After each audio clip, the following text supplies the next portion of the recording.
Hello students, आप आज जो टॉपिक देखने वाले हैं वो है अपना करंट का जो टॉपिक चालू है इंटीग्रेशन। उसमें का ही मेथड्स ऑफ इंटीग्रेशन। मेथड इसका मतलब इंटीग्रेशन सॉल्व करने के लिए कुछ ऐसी मेथड्स है कि उसमें अगर integration in the form of algebraic है या फिर ट्रिग्नोमेट्रिक है तो उसका सिंप्लीफिकेशन करके वो इंटीग्रेशन क्या होना चाहिए, इजी। तो उसके कुछ मेथड्स है। तो इसमें तीन टाइप्स में इंटीग्रेशन सब्स्टिट्यूट किए गए हैं। तो पहला जो टॉपिक है वो है इंटीग्रेशन बाय सब्स्टिट्यूशन। इसका मतलब इसमें इंटीग्रेशन में क्या किया गया है, कुछ ना कुछ टर्म सब्स्टिट्यूट, उसके बाद उसका सिंप्लीफिकेशन करके वो इंटीग्रेशन क्या हो जाएगा, उससे इजी। इसमें दूसरा पार्ट जो है या फिर दूसरी जो मेथड है वो मेथड का नाम है इंटीग्रेशन बाय पार्ट्स। और तीसरा जो टॉपिक है वो है इंटीग्रेशन बाय पार्शियल फ्रैक्शंस। तो इसमें का जो पहला टॉपिक है इंटीग्रेशन बाय सब्स्टिट्यूशन, वो आपको आज देखना है, इंटीग्रेशन बाय सब्स्टिट्यूशन। तो इसमें पहले एक स्टैंडर्ड थ्योरम है। थ्योरम का स्टेटमेंट ऐसा है, theorem if x is equal to phi of t, if x is equal to phi of t means phi function है, फंक्शन का नोटेशन है phi। phi लेकिन किसका फंक्शन है, t मींस x का अगर डिफरेंशिएशन लेना है तो विथ रिस्पेक्ट टू क्या ले सकते हैं आप यहाँ, t। तो दे, लेकिन अगर integration of f of x लिखना है विथ रिस्पेक्ट टू x तो यहाँ बाय सब्स्टिट्यूशन मेथड में आएगा integration of f of x is replace by phi of t, लेकिन इनटू इसका फाई का ही derivative with respect to t means phi dash of t, और इंटीग्रेशन विथ रिस्पेक्ट टू क्या आएगा, लेकिन अभी t, तो उसको बोलते हैं dt। तो integration with respect to t क्यों रिप्लेस हो गया, क्योंकि x where f is a function of x, तो इसके लिए इसका integration with respect to x, लेकिन यहाँ f is a function of t, तो एक्चुअली f नहीं है, ये है अपने पास फाई ऑफ t। तो phi is a function of, अगर अपने पास t है तो इसका ही बाजू में क्या आएगा, derivative phi dash of t। लेकिन अगर ये t का फंक्शन है तो इसके लिए इसका कंप्लीट इंटीग्रेशन आएगा विथ रिस्पेक्ट टू t। ये है अपने पास पहला थ्योरम, और ये थ्योरम के भी कुछ कोरोलरीज है। तो कोरोलरी नंबर 1 है अपने पास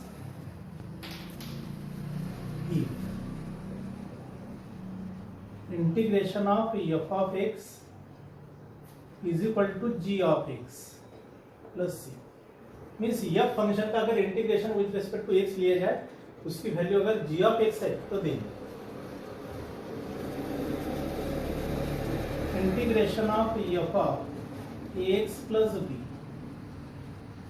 तो x is replace by ax plus b, जैसा मैंने आपको पिछले एक्सरसाइज में भी कुछ एग्जांपल सॉल्व करके दिए इसके।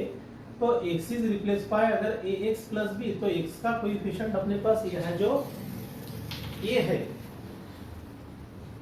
वो आएगा सबसे पहले 1/, तो यहाँ पहले 1/a और f का इंटीग्रेशन g, लेकिन x is replace by ax अगर b है तो यहाँ भी सेम सब्स्टिट्यूशन आएगी as it is ax plus b और plus constant of integration c। इसको बोलते हैं फिर सब्स्टिट्यूशन मेथड। x के बदले आपने क्या सब्स्टिट्यूट किया, एक्चुअली यहाँ ax प्लस b, तो x का कोएफिशिएंट आएगा 1/, और f का integration g as it is, लेकिन x के बदले यहाँ वैल्यू थी अपने पास ax प्लस b, तो सेम यहाँ वैल्यू आएगी अपनी ax प्लस b और कांस्टेंट ऑफ इंटीग्रेशन c। ये है अपने पास कोरोलरी नंबर 1। कोरोलरी इसका मतलब क्या होता है कि जो थ्योरम है उसका एप्लीकेशन करके शॉर्ट में अगर जो एग्जांपल या फिर फार्मूला तैयार होता है उसको बोलते हैं फिर corollary. Corollary number 2, integration f of x raised to power n into f dash of x। इसकी वैल्यू है अपने पास f of x raised to power n plus 1 और अपॉन n plus 1 और plus constant of integration c। पहले क्या है, पहले ये देख लेते हैं कोरोलरी स्टेटमेंट में। एक फंक्शन है f of x, लेकिन फंक्शन की अगर पावर अपने पास n है, लेकिन जो फंक्शन अपने पास बेसिक फंक्शन जो f of x है इनटू इसका अगर अपने पास बाजू में डेरिवेटिव है, f dash dash stands for derivative. मैंने आपको इसके पहले ही समझाया था कि डैश इसका मतलब क्या रहता है, it is the ddx of f of x। इसको कैसे डिनोट करते हैं, फिर f डैश ऑफ x, लेकिन ये derivative with respect to x, क्यों, तो f is a function of x। तो अगर f ऑफ x का अगर डेरिवेटिव अपने पास बाजू में f डैश ऑफ x, लेकिन f ऑफ x की अगर पावर n है तो सिंपल अपने पास यह फार्मूला आएगा f of x raise to power n plus 1 upon n plus one plus ये कैसा है अपने पास x raise to power n। तो x raise to power n का फार्मूला क्या है, x raise to power n plus one upon n plus one के जैसा, सिंपल। कोरोलरी नंबर 3 है integration f dash of x upon root of f of x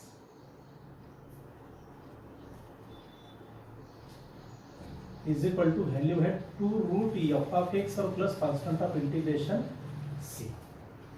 f dash इसका मतलब numerator में जो डिनोमिनेटर में रूट में फंक्शन है f ऑफ x उसका क्या है न्यूमरेटर में डेरिवेटिव, f ऑफ x का डेरिवेटिव है f डैश ऑफ x, लेकिन डिनोमिनेटर में क्या होना चाहिए वो function in terms of root. तो इसका इंटीग्रेशन आएगा 2 into root of f of x। जैसा एक सिंपल फार्मूला देख लेते हैं डेरिवेटिव में। डेरिवेटिव ऑफ रूट x का फार्मूला क्या है अपने पास 1 अपॉन 2 रूट x। ये 2 मुझे यहाँ डिनोमिनेटर में नहीं होना है, अगर फिर इधर की साइड में लाया तो कहा आएगा एक्चुअली वो न्यूमरेटर में। फिर 2 into derivative of root x is equal to 1 upon root x। Constant को अगर मैंने सिंपली अंदर लिखा डिनोमिनेटर के अंदर तो भी चलेगा मिस ऐसा, तो इज इक्वल टू, लेकिन यहाँ अपने पास क्या टर्म है 1 अपॉन रूट x। तो simple by the definition of integration, अगर एक फंक्शन का डेरिवेटिव अगर दूसरा फंक्शन है तो दूसरे का इंटीग्रेशन क्या आएगा पहला फंक्शन। तो फिर यहाँ integration 1 upon root x dx is equal to 2 root x plus c। लेकिन फार्मूला वही है, x का डेरिवेटिव जो डिनोमिनेटर में रूट में टर्म है अपने पास उसका न्यूमरेटर में क्या होना चाहिए डेरिवेटिव। तो रूट के अंदर टर्म है अपने पास x, इसका न्यूमरेटर में क्या है डेरिवेटिव, x का डेरिवेटिव कितना है फिर 1। तो इसका अपने पास इंटीग्रेशन का फार्मूला आएगा 2 रूट f ऑफ x, फिर 2 into root of f of x की वैल्यू यहाँ क्या है अपने पास x। तो ये फार्मूला ऐसे ही डेवलप किया गया है।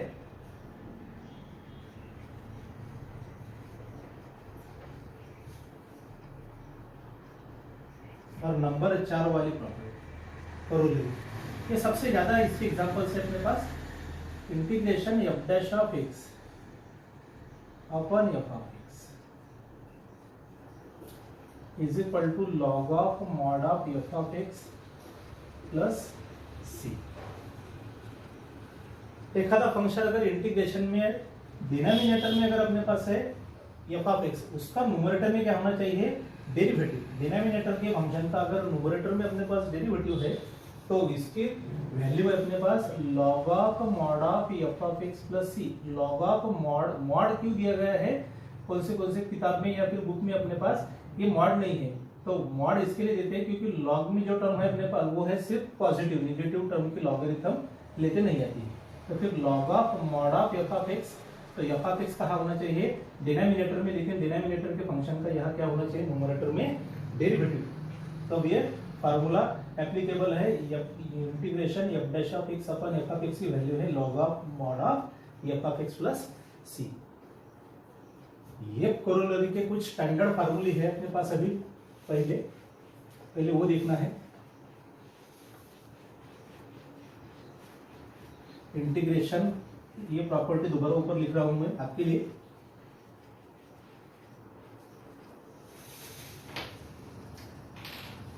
एक बार प्रॉपर्टी को और लिखना है आपको समझने के लिए। Integration f dash of x upon f of x is equal to log of mod of f of x और plus constant of integration c। इसका सबसे पहला बेसिक अपने पास फार्मूला आएगा integration of tan x is equal to log of mod of sec x plus c। ये है अपने पास स्टैंडर्ड फार्मूला। जैसे अपने पास सिर्फ सिंपल फार्मूला किसका स्टैंडर्ड में इंटीग्रेशन ऑफ sin x और अभी cos x, ऐसे दो ही फार्मूले थे अपने पास। अभी tan, sec, cosec और cot, ये चारों के फार्मूले अपने पास अभी बाय यूजिंग दिस फार्मूला अभी यहाँ आपको आइडेंटिफाई करना है। तो इंटीग्रेशन ऑफ tan x क्या है log of mod of sec x। ये कैसा आएगा देखोगे इसका proof. I is equal to integration of tan x। अभी आपको वैसे ही पता है कि log ऑफ अगर मॉड f ऑफ x है, ये है मॉड की टर्म f ऑफ x, तो f ऑफ x क्या है sec x, लेकिन f ऑफ x कहाँ होता है एक्चुअली डिनोमिनेटर में। फिर इसको सिंपल क्या करोगे डिनोमिनेटर में तो tan x की वैल्यू में sec x नहीं आ सकता, फिर इसको multiply and divide by sec x करोगे यहाँ, तो integration tan x into multiply by sec x और divide by sec x। sec x का डेरिवेटिव क्या है फिर sec x tan x, इसका मतलब यहाँ डिनोमिनेटर का न्यूमरेटर में डेरिवेटिव एडजस्ट होगा ऐसा, it is the ddx of sec x। sec x tan x या फिर tan x sec x को कैसे लिख सकते हैं आप यहाँ ddx ऑफ sec x। फिर डिनोमिनेटर के फंक्शन का अगर न्यूमरेटर में अपने पास डेरिवेटिव है तो बाय यूजिंग दिस फार्मूला इसकी वैल्यू है अपने पास log of mod of denominator, फिर sec x और plus constant of integration c। इसकी एक दूसरी भी वैल्यू कहीं कहीं आपको काम आएगी। sec कैसे लिख सकते हैं आप 1 अपॉन cos, 1 अपॉन cos को कैसा लिख सकते हैं cos x raise to power -1, ये कैसा है log of m raise to power n, तो फिर n log m वो प्रॉपर्टी बाय यूजिंग लॉगरिथम वाले, फिर -1 तो माइनस साइन सिर्फ यहाँ और log of mod of cos x और प्लस c। प्रॉपर्टी ये जो मैंने आपको यहाँ बोली है वो है log of m raise to power n is equal to n log m, log of m raise to power n log m। ये भी एक फार्मूला है और दूसरा फार्मूला यहाँ है log of minus log of mod of cos x। तो integration of tan x की वैल्यू है log of mod of sec x plus c। Same अभी ऐसा ही है इंटीग्रेशन sec x का,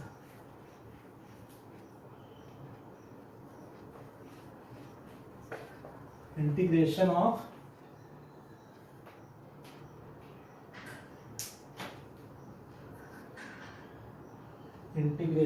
sec x log of mod of sec x plus tan x और plus constant of integration c। लेकिन इसका यहाँ दूसरा भी फार्मूला आएगा by using simplification log of mod of tan x/2 plus π/4 और प्लस c। इसका अगर सिंप्लीफिकेशन किया तो ये आएगा, ये बाद में देखना है, सबसे पहले इसका प्रूफ देखना है। Proof I is equal to integration of sec x। यहाँ प्रॉपर्टी अपने पास क्या है log of mod of f of x, फिर ये log of mod of f of x, फिर f ऑफ x की वैल्यू यहाँ है sec x plus tan x। फिर सिंपली क्या करो कि sec x को तो डिनोमिनेटर में sec x plus tan x से टर्म नहीं आ सकती, तो यहाँ एडजस्टमेंट करोगे फिर आपको सेम पिछले एग्जांपल के जैसे multiply sec x plus tan x और divide same sec x plus tan x। यहाँ न्यूमरेटर से ब्रैकेट को multiply sec x into sec x sec square x और plus sec x into tan x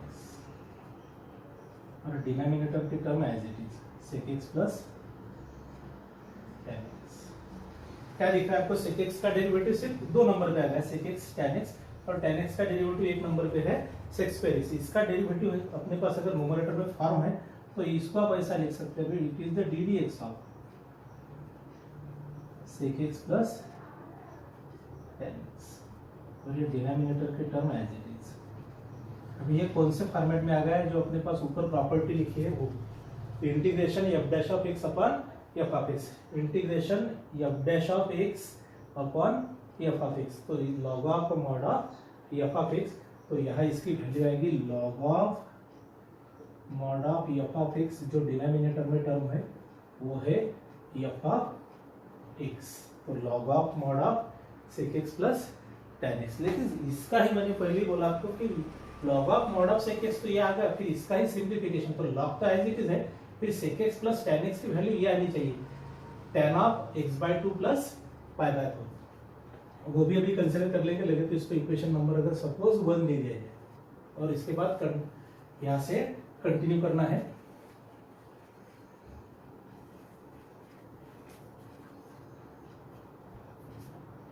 consider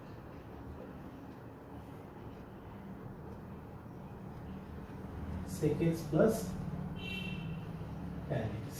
sec x की value क्या है अपने पास 1 cos x और tan x की क्या वैल्यू है sin x cos x। Same अगर डिनोमिनेटर cos x है तो न्यूमरेटर के simple addition 1 plus sin x cos x। 1 plus sin x, 1 plus sin x का तो फार्मूला नहीं, 1 की value cos square x by 2 plus sin square x by 2। अभी x by 2 क्यों लिया? क्योंकि sin x का डबल एंगल फार्मूला क्या है 2 sin x बाय 2 और cos x बाय 2। यहाँ अगर एंगल में x बाय 2 है तो यहाँ आएगा आपको एंगल में x बाय 2 और cos x का फार्मूला है cos square x by 2 minus sin square x by 2। लेकिन न्यूमरेटर क्या है a square plus b square plus twice a plus b bracket का स्क्वायर और डिनोमिनेटर में है a square minus b square. तो a cos x by 2 plus sin x by 2 bracket का square, a square plus b square plus twice a plus b bracket का square और यहाँ a square minus b square, a minus b और a plus b, फिर a minus b और दूसरे bracket में a plus b।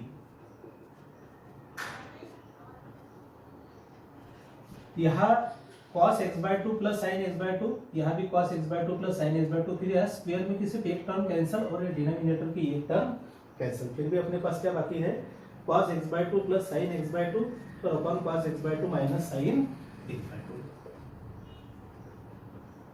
cos x by 2 plus sin x by 2 और upon cos x by 2 minus sin x by 2। Divide numerator and denominator by cos x by 2, फिर cos upon cos क्या हो जाएगा 1 plus sin x by 2 upon cos x by 2 is equal to tan x by 2। Same यहाँ cos x by 2 upon cos x by 2 1, लेकिन बीच में minus sign है भी, और sin x by 2 upon cos x by 2 is equal to tan x by 2। 1 की क्या value है tan pi by 4 और ये tan x बाय 2 को पहले आप 1 से मल्टीप्लाई कर सकते हैं और 1 की वैल्यू क्या आएगी tan पाई बाय 4। तो ये फार्मूला ऐसा दिखेगा अभी आपको, it is tan pi by 4 plus tan x by 2 और अपन 1 माइनस 1 जो मल्टीप्लीकेशन में मैंने बोला था उसकी वैल्यू है यहाँ tan पाई बाय 4 और इंटू tan x बाय 2। कैसा दिख रहा है अभी ये tan a plus tan b upon 1 minus tan a into tan b। तो वैल्यू है अपने पास it is tan of a plus b pi by 4 plus x by 2। सिर्फ अपने पास फार्मूले में क्या है x बाय 2 पहले लिखा गया है क्योंकि वो इसके बाद का जो फार्मूला है उसमें पाई बाय 4 नहीं है, तो इसके लिए tan x by 2 plus pi by 4 या फिर pi by 4 plus x by 2। वो जो मैंने आपको इसके पहले यहाँ लिखा के दिया था इक्वेशन 1, उसमें अगर ये रिप्लेसमेंट की इसकी value sec x plus tan x थी तो वैल्यू अपने पास tan x by 2 plus pi by, तो substitute this value in equation 1 तो आपको ये सेकंड वाला फार्मूला मिलेगा log of mod of tan pi x by 2 plus pi by 4। Same अभी ऐसा ही कोसेक का फार्मूला है यहाँ इंटीग्रेशन में। कोसेक सब ट्रिग्नोमेट्रिक जो 6 स्टैंडर्ड फंक्शन है उसमें के जो 2 ही थे अपने पास साइन और कॉस, अभी बाकी के चारों की वैल्यू यहाँ फाइंड आउट करनी है by using this rule. Integration of cosec x, इसका फार्मूला है log of mod of cosec x minus cot x और plus constant of integration C, log of mod of cosec x minus cot x.